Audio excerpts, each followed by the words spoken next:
بسم الله الرحمن الرحيم. الحمد لله والصلاة والسلام على رسول الله وعلى آله وصحبه ومن والاه. أما بعد، بەڕێزان خۆشەویستان، ئێمە بەردەوامین لەسەر قسەکردن لە وەڵامدانەوەی گومانەکانی سەر فەرموودە و ئەو گومانەی کە لە سەرەتا پێش چەند بەرنامەیەک قسەمان لەسەر کرد کە بریتی بوو لە ڕەتکردنەوەی کوی گشتی سونەتی پێغەمبەر دوورودی خوای لەسەربی کە بە بیان و ئەوەی کە ئێمە قورئان هەموو شتی باس کردووە و هەموو شتی تێدا و یعنی ڕەتکردنەوەی بەڵگەبوون و حجیەتی سونەتی پێغەمبەر دوورودی خوای لەسەربی لە بڵێن دەرسەکانی ڕابردوو باسی یعنی بەڵگەی قورئانیمان کرد کە ئێمە چۆن بە هەمان بەڵگە بە قورئان ڕەدی ئەم گومانە بدەینەوە و لە چەند خاڵێک ئێمە ئاماژەمان کرد بەوەی کە یعنی دەیان ئاەتمان هەیە کە خوای گەورە فەرمانەکەت بە مسلمانان کە دەبی بە شوێن پێغەمبەر بکەون و پەیامەکەی ئەو و بەرنامەکەی ئەو و دەیان ئاەتمان هەیە کە فەرمانەکە بەوەی کە ئێمە دەبی جێڕایەلی خوا و پێغەمبەر بین و یعنی چەندین ئاەتیش کە فەرمانمان پێ دەکات بەوەی کە ئێمە ڕازی بین بە حکم و قەزای پێغەمبەر درود خوای لەسەر بین. بۆیە بەڕێزان خاڵێکی تر ئەویش ئەوەیە کە بەڕاستی چەندین ئاەتمان هەیە هەر لە قورئانی پیرۆز کە باسی گەورەی پێغەمبەرمان بوو دەکە درودی خوای لەسەربی. خوای گەورە بە گەورەی یعنی زانیوە و لە قورئان بە گەورە باسی کردووە و یعنی چەندین ئاماژە هەیە لە ئاەتەکانی قورئانی پیرۆز کە دەبی یعنی فەرمانەکە خوای گەورە بە مسلمانان کە دەبی مسلمانانیش بە گەورە مامەڵە لەگەڵ خودی پێغەمبەر دوورودی خوای لەسەربی بە گەورە بزانن و پەیامەکەیشی بە گەورە بزانن و بە گرنگ بزانن. بەڕێزان ئەگەر دیقەت بدەین کە لەو نیعمەتانەی کە خوای گەورە لەگەڵ مرۆڤاتی بە شێوازێکی گشتی کردوویەتی و بە هەمان شێواز بە شێوازێکی تایبەت کە لەگەڵ مسلمانان و ئیمانداران خوای گەورە ئەو نیعمەتانەی لەگەڵ ئینسانی مسلمانی کردووە، ئێمە بۆمان دەرەکەویتن کە دوو جۆر نیعمەتمان هەیە.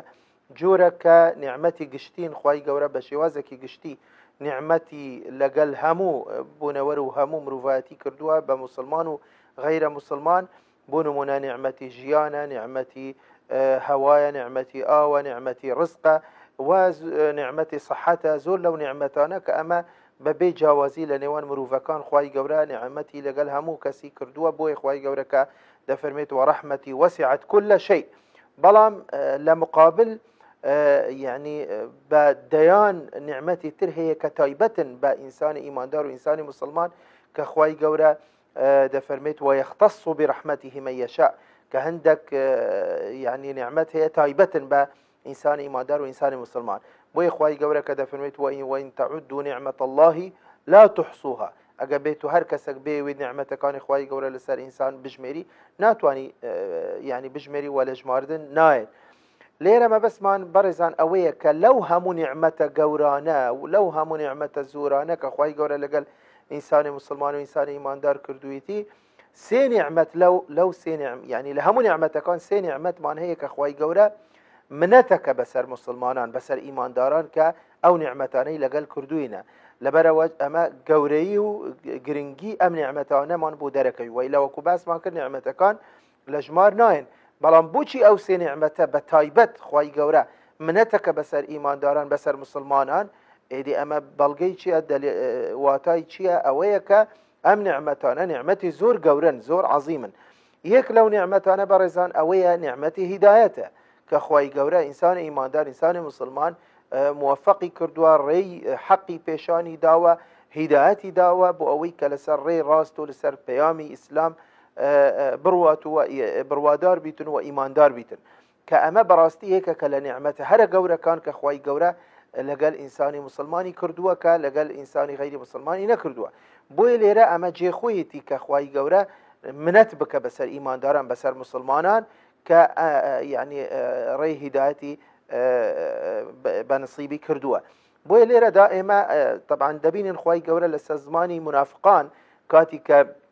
خطاب لەگەڵ پێغەمبەرەکە خوای گەورە دەفەرمێت یەمونون عەلەیکە ئەن ئەسلەموا. باسی دووڕوان و منافقانمان بوو دەکە کە خوای گەورە بە پێغەمبەری دەفەرمێت ئەو دووڕوانە ئەو منافقانە منەت بەسەرتوو دەکەن کاتی ئەوان کە دەڵێن ئێمە مسلمان بووین و منەت بەسەرتوو دەکەن. قل لا تمنوا علي ئیسلامەکم، هەتوش ئەوهان پێ بڵێ منەت بەسەر من مەکەن کە ئێوە خوتان بە مسلمان دادنین، بل الله يمن عليكم أن هداكم للإيمان إن كنتم صادقين. بەڵام خوای گەورە منەتەکە بەسەر ئیماندار بەسەر مسلمان کاتی کە ئەگەر ئەو فعلەن ئیمانی هینابی بڕوادار بیتن خوا منەتەکە بەسەر ئەو لۆخۆی مسلمان بووە، لۆخۆی قازانجەکە، لۆخۆی سوودی هەیە، لۆخۆی بەختەوەرە بی لە دنیا و سەرفیرازە بی لە قیامەت ئەگەر بێت و ڕاست بکەن. طبعا ئەوان ڕاستیان نەدەکە لەبەرەوە منافق بوون. بۆیە بل الله يمن عليكم أن هداكم للإيمان إن كنتم صادقين. بۆیە بەڕاستی یەکێکە لە نیعمەتە هەرە گەورەکان کە خوای گەورە یعنی بە گەورەی زانیوە و منەتەکە بەسەر ئیمانداران کاتی کە ئەوان ئیمانیان هیناوە و بڕوادارن. بەڕێزان نیعمەتێکی ترکە لەو نیعمەتە گەورانە کە خوای گەورە منەتەکە بەسەر ئیمانداران ئەویش ئەوەیە کاتی کە لە ڕۆژی قیامەت خوای گەورە مسلمانان ئیمانداران دەبەت بۆ بەهشت کە بەهشت بە نصیبی ئەوان دەکە. ئیدی ئەمەش یەکێکە لە نیعمەتە هەرە گەورەکان کە ئینسانی ئیماندار یعنی کە دەچیتە بەهشت ئەو هەموو خۆشی بەهشت بە نصیبی دەبی. بۆیە لێرە خوای گەورە سەزمانی ئەو ئیماندار و مسلمانانە لە ڕۆژی قیامەت کاتی کە لە بەهشتن دەفەرمێت وأقبل بعضهم على بعض يتساءلون قالوا إنا كنا في أهلنا مشفقين فمن الله علينا ووقانا عذاب السموم. دەفەرمێت کاتی کە ئەوان لە بەهشتن بەرامبەر یەک دادەنیشن و باسی بیرەوەری دنیا دەینە بیری خوان و باسەکەن کە لە دنیا ئێمە ئەوها بوون، لە دنیا ئێمە لەسەر ڕێی ڕاست بوون، لە دنیا ئێمە خۆمان دەپاراست لە حەرام و لە دنیا ئێمە لە خوا دەترساین و لە ڕێی ئەومان گرتبوو. بۆیە خوای گەورە منەتی کرد بەسەر ئێمەیان پاراست لە عەزابی دووزەخ. کەواتە ئەمەش یەکێکە لەو نیعمەتە هەرە گەورانە کە خوای گەورە منەتەکە بەسەر ئیمانداران لە ڕۆژی قیامەت کاتی کە بەهشتی بە نصیبی ئەوان دەکە. بەڕێزان یەکێک لەو نیعمەتە گەورانە کە خوای گەورە منەتەکە بەسەر ئیمانداران و مسلمانان ئەوش ئەوەیە کە خوای گەورە پێغەمبەرێکی بۆی ناردوون کە محەممەد المستەفایە درودی خوای لەسەر بی، کە ئەمەیە بڵێن پەیوەندی بە بابەتەکەی خۆمانەوە هەیە. منەتەکە بەسەر ئیمانداران خوای گەورە دەفەرمی چی؟ لقد من الله على المؤمنين إذ بعث فيهم رسولا من أنفسهم يتلو عليهم آياته ويزكيهم ويعلمهم الكتاب والحكمة وإن كانوا من قبل لفي ضلال مبين. سبحان الله. بەڕێزان ئەگەر دیقەت بدەی لە نیعمەتی یەکەم و لە نیعمەتی دووەم کە ئاماژەمان پێکرد خوای گەورە لەسەر زمانی ئەوەی یەکەم لەسەر زمانی منافقەکان باسەکە. دوایە دەفەرمێت ئەتوو ئەی محەممەد ئەتوو پێیان بڵێ خوا منەت بەسەر ئێوە دەکە. بەڵام لە کاتی کە لە بەهشت لەسەر زمانی ئیمانداران و مسلمانان لە بەهشت خۆیان دەڵێن خوا منەتی بەسەر ئێمەی کرد و ئێمەی بردە بەهشت. بەڵام لە بوو پێغەمبەرەکەی خوای گەورە خۆی بە خیتابی ڕاستەوخۆ خۆی خیتابەکە لەگەڵ ئیمانداران لەگەڵ مسلمانان دەفەرمێت خوا منەتەکە بەسەر ئێوە ئەی ئیماندار ئەی مسلمان، خوا منەتەکە بەسەر ئێوە کاتی کە نێردراوەکی کە پێغەمبەرێکی ناردووە بۆ ئەوەی کە ئێوە ڕێحەق پێشانی ئێوە بدە، بۆ ئەوەی کە ئێوە فێری دین و فێری حەق و فێری یعنی ڕێ ڕاستان پێشان بدە. کەواتە ئەمە بەڕاستی ئەمە گەورەیە لە بۆ پێغەمبەر درودی خوای لەسەر بی کە نیعمەتێک بی خوای گەورە بەڕاشکاوی بەڕوونی منەت بکە بەسەر ئیمانداران بەسەر مسلمانان. وەکو باسمان کرد نیعمەتەکانی خوای گەورە لە ئەژمار ناهێن، ئەوەندە زورن. بۆچی لە هەموو نیعمەتەکانی تر خوای گەورە منەت ناکە بەسەر ئیمانداران؟ یعنی لێرە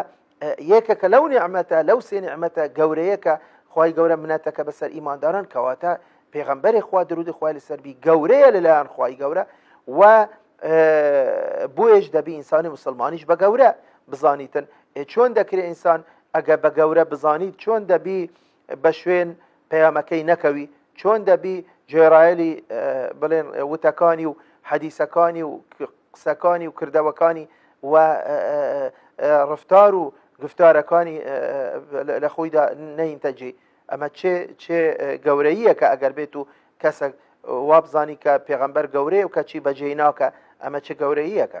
بۆیە بەڕاستی ئەمە یەکێکە لەو خاڵانە کە بوومان دەرەکەوی کە پێغەمبەری خوا درودی خوا لەسەر بی زۆر گەورە بوو لە لای خوای گەورە. لە خاڵێکی تر دەبینین خوای گەورە لە شوێنێکی تر وصفی پێغەمبەرەکە درود خوای لەسەر بی بە نور بە ڕووناچی يعني ئەمەش بەڕاستی گەورەیە لە بوو پێغەمبەر درود خوای لەسەر بی کە خوای گەورە دەفەرمێت قد جاءكم من الله نور وكتاب مبين زانە يعني ئەمە لەلایەن خواوە هاتووە ڕووناچیەک بۆ ئێوە و كتاب مبين و پەیامێکیشی پێیەکە قورئانی پیرۆزە يهدي به الله من اتبع رضوانه سبل السلام ويخرجهم من الظلمات إلى النور بإذنه ويهديهم إلى صراط مستقيم يعني مهمەی پێغەمبەر مهمەی ئەم نێردراوەی خوای گەورە مهمەی ئەم ڕووناچیە چییە کە بۆ ئێوەمان ناردووە بۆ ئەوەی کە ئێوە هیدایەت بدە و بۆ ئەوەی کە ئێوە ڕزگار بکە لەو هەموو نەفامی و نەزانی و تاریکستانی بڵێن شرک و بڵێن کوفر و بۆ ئەوەی کە ڕزگارتان بکە بوو نوری ئیمان و ئیسلام و ڕێی هیدایەتتان پێشان بدە ئەوەش کە ئەو ڕێیە ڕاستەیە. خاڵێکی تر بەڕێزان ئەوەیە دەبینین خوای گەورە تعزیمی پێغەمبەرەکە لە قورئانی پیرۆزدا خوای گەورە بە گەورەی خۆی تعزیمی پێغەمبەرەکە و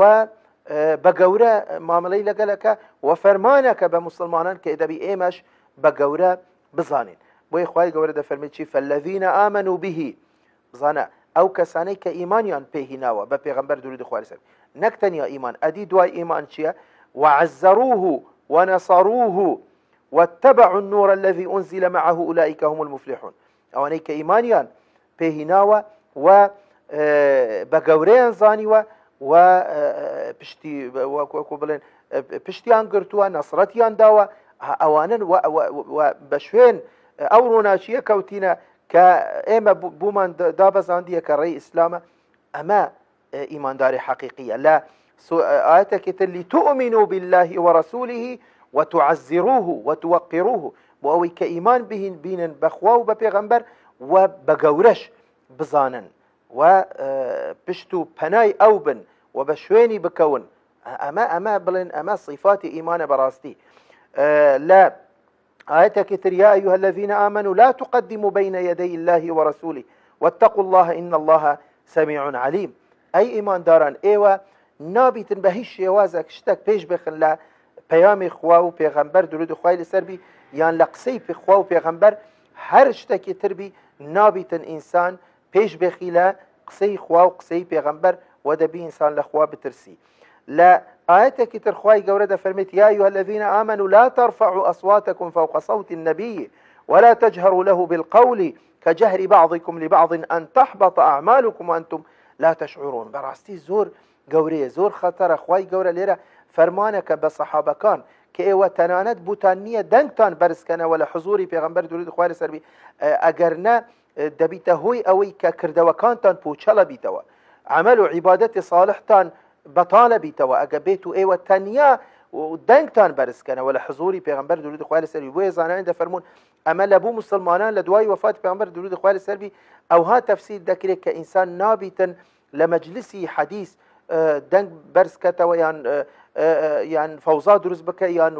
یان وا بکە کە خەڵک تێنەگەی یانیش مەسەڵەن قسەی خۆی پێش بێخی لە قسەی پێغەمبەر درود خوای لەسەر بۆی خوای گەورە دەفەرمێت لا تجعلوا دعاءكم دعاء الرسول بينكم كدعاء بعضكم بعضا کاتی کە ئێوە قسە لەگەل یەکەکەن بە ئاسایی هەر چۆن قسە دەکەن ئاساییە بەڵام لەگەل پێغەمبەر درود خوای لەسەر بی دەیو بە شێوازێکی تر مامەڵە بکەن. بۆی خوای گەورە ئەگەر دیقەت بدەی لە قورئانی پیرۆز خطابی کردووە لەگەل هەموو پێغەمبەران بە ناوی خۆی هێناینە یا ئادەم یا نوح یا زەکەریا یا یەحیا یا موسا یا عیسا هەمووی بە ناوی خۆی تەنیا پێغەمبەری ئیسلام نەبی کە خوای گەورە بە ناوی خۆی مخاطبەی نەکردووە فەرموو یا ئەیها الرەسول یا ئەیها النەبی يعني ئەمەش گەورەیە لە بۆ پێغەمبەر درود خوای لەسەر بی. بۆیە بەڕێزان لەو هەموو شتانە لەو هەموو خاڵانەی کە باسمان کرد کە ئەمە کورتەیەک بوو ئەمە ئەوەمان بۆ دەردەخیت کە خوای گەورە بە گەورەی خۆی بە گەورەی زانیوە پێغەمبەر درود خوای لەسەر بی کەواتە چۆن دەکرێت ئینسانی مسلمان بە گەورە نەزانی یان ئەگەر توش بڵێ من بە گەورە دەزانم ئەدی چۆن دەکرێت ئەتو جێبەجێ نەکەی کردەوەکانی ئەو قسەکانی ئەو پەیامەکەی ئەو بە هەند وەرنەگری و بۆوە بە شوێن